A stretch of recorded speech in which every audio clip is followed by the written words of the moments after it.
до путінських погроз країнам, які він, відповідно, смів сьогодні заявити. Это задание. Готовятся не украинские военнослужащие, а представителями стран НАТО. Ну так вот, эти представители стран НАТО, особенно в Европе, особенно в малых странах, они должны вообще отдавать себе отчет, с чем они играют. Они должны помнить о том, что это, как правило, государство с небольшой территорией, с очень плотным населением. И этот фактор, который они должны иметь в виду, прежде чем говорить о нанесении ударов вглубь российской территории. Это серьезная вещь, и мы, конечно, самым внимательным образом наблюдаем за этим. Цікаво, да?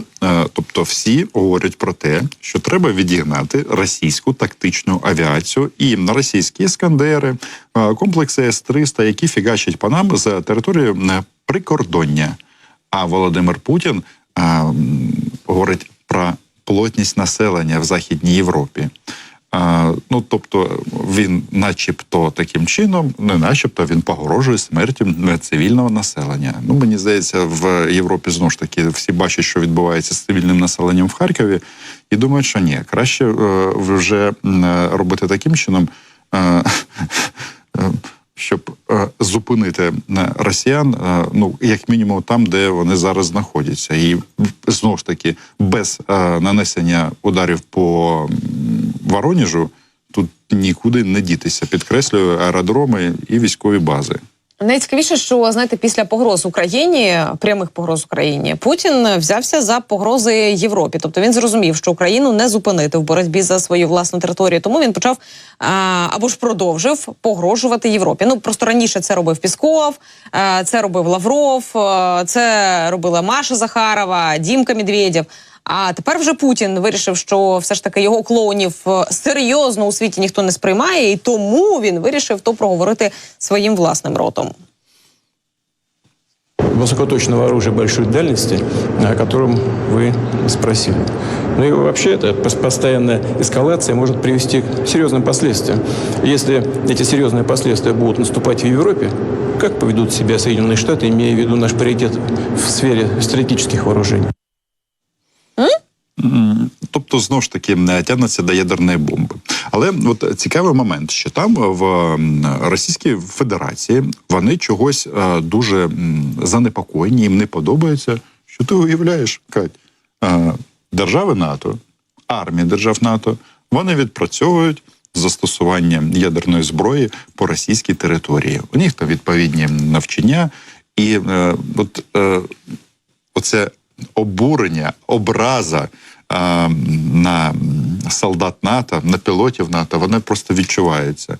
Їм так не подобається, що в цю гру ядерного шантажу можна грати разом. І от мешканці Білгорода, вони вже задаються питанням, а нас за що? Так от, хочеться всім росіянам сказати, що якщо ви свого діда не заспокоїте, а здається, що не здається, що все ж таки війна керується саме цим старим дідом, який хоче бути вічно молодим і вічно правити Російською Федерацією. Якщо ви його не заспокоїте, ну такі наслідки можуть бути відповідними. Ну і поки від Оленгрен далеко не відійшли, там ще Нідерланди разом із союзниками сказали, що зараз намагаються зібрати для України систему Петріот.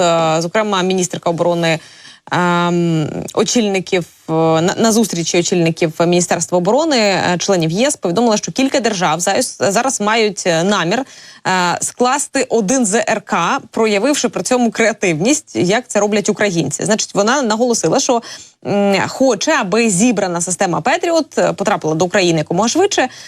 Саме тому вони її збирають по запчастинах. Я так розумію, що, оскільки це все одно такий комплекс, ця система, то, відповідно, в різних країнах можуть бути різні до неї частини. І з цих частин тепер, як великий конструктор Лего, як конструктор Лего для великих хлопців, зараз намагаються зібрати систему Петріот для того, щоб передати її Україні. Я наголошу, що президент Зеленський, зокрема, говорив про те, що нам необхідно щонайменше 2 Петріоти для того, щоб прикрити Харківщину і для того, щоб відігнати стратегічну авіацію від наших українських територій. Саме тому ми ще раз наголошуємо на F-16 і ще раз наголошуємо на тому, що нам необхідні, зокрема, системи Петріот.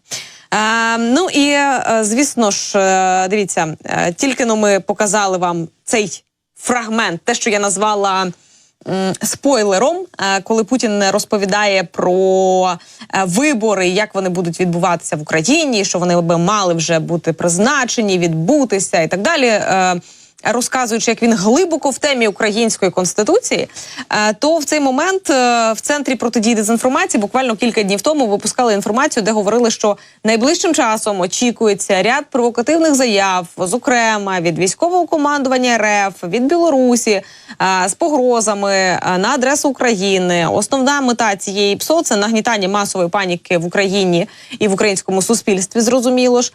Ну і в тому ключі, як ви розумієте, знову-таки виникнення легітимного в інформаційному полі Віктора Януковича, я нагадаю, воно теж не випадкове. Існує висока ймовірність, що російська пропаганда зараз буде протиставляти його вже президенту Зеленському, і оці ПСО, вони зараз заполонять весь наш інформаційний простір і будуть з'являтися на різних майданчиках і в різному форматі. Ну і також очікують, що незабаром можна побачити буде і чергові погрози про відкриття другого фронту. Типу, якщо ви, Європа, готові допомагати Україні там військами, зброєю і так далі, то, значить, ми відкриваємо другий фронт у сенсі від Білорусі, і от тепер Білорусь повноцінно вступає в війну.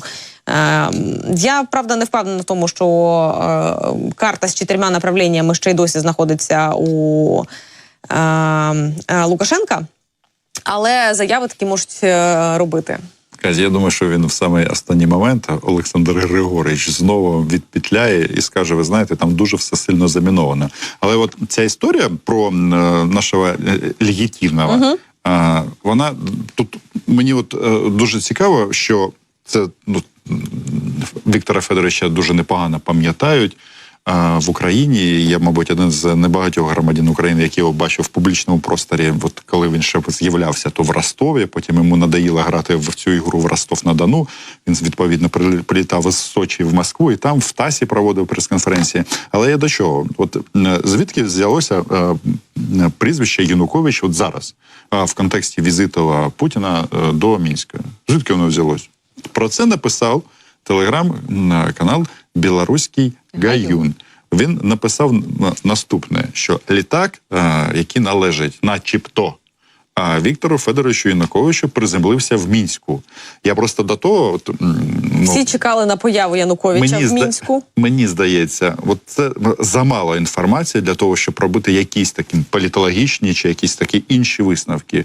Не знаю, можливо, він збанкротів і віддав свій літак для того, щоб вони там, якихось... Заплатив за комуналку. Ну, так.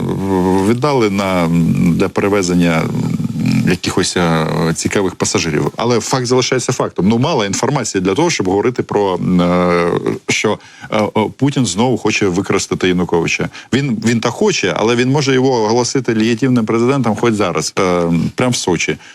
І призначити його можуть президентом України в Сочі.